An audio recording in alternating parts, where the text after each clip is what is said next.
Good morning sir. Good morning. अब मुझे एक छोटी सी डाउट है। अब यंग एज में आजकल डायबिटीज़ ज़्यादा हो रहे हैं, उसका स्पेसिफिक कोई रीज़न है या कोई हेरिडिटी चांसेस है? नहीं, बिल्कुल आपका जो क्वेश्चन है कि यंग एज पे कैसे डायबिटीज हो रहा है, क्या रीजन हो सकता है, बिल्कुल आप सही पूछ रहे हैं। मैं इसको जवाब देता हूँ, आपको बता रहा हूँ। जैसे अगर देखा जाए तो हम बचपन से मीठा खाते आते हैं।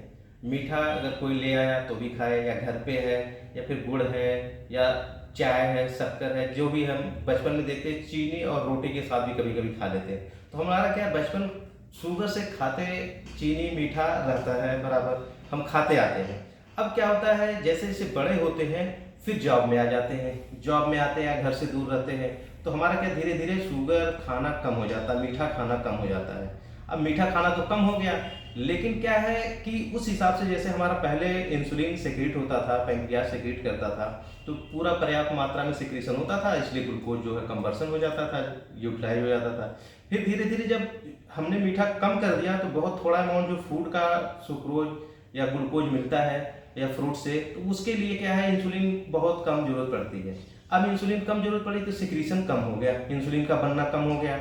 अब क्या हुआ, अचानक से कभी हमने शादी या किसी फंक्शंस में गए, फंक्शन में जाने क्या होता है कि लोग सुबह शाम हर हर समय मीठा, हर फंक्शन पे हर कार्यक्रम पे मीठा खाना वो हो जाता है, आता भी है, लोग खाते भी रहते हैं मीठा, क्योंकि सामने आएगा मीठा आएगा तो आदमी लेगा ही खाएगा।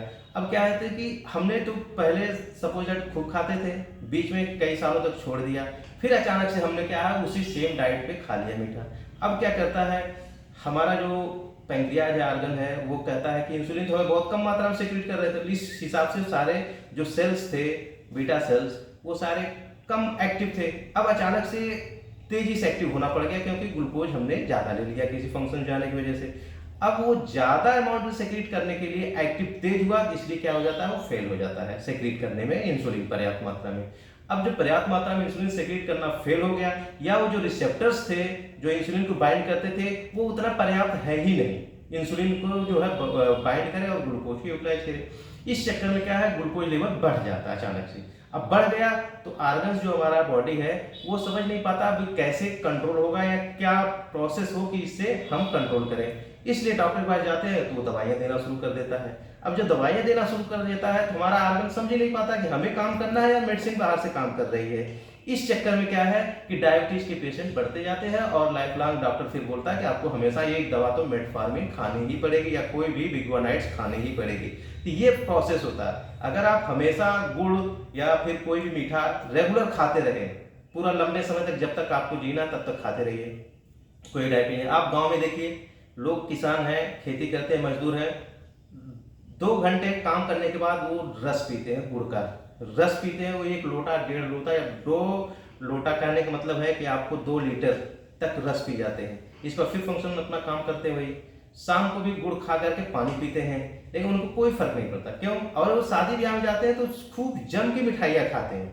जो जॉब वाले हैं वो देख करके तरसते रहते हैं कि देखिए कैसे इतना बढ़िया इंजॉय से मिठाई खा रहा है, इंजॉय कर रहा है। अब वो क्यों? क्योंकि उनका जो है प्रोसेस है इंसुलिन सेक्रेशन का, वो मेंटेन है, वो बनना ही बनना है, और थोड़ा बहुत ऊंचे नीचे होता है तो कोई फर्क नहीं पड़ता ज़्यादा बॉडी को, वो 2-1 दिन में अपने आप कंबस कर लेता है, डाइजेस्ट कर लेता है, मेंटेन करता है। यही प्रोसेस सिस्टम है कि हम लोग जो है छोड़ देते हैं। छोड़ना नहीं है, हमेशा हल्का मीठा लेते रहना चाहिए। आप गुड़ ही खाइए जो बहुत अच्छा टेस्टी होता है, वो अच्छा भी है चीनी शुगर से, और कभी भी आपको जो है डायबिटीज फिर नहीं होगा। Okay sir, okay, thank you. Thank you sir, thank you for information.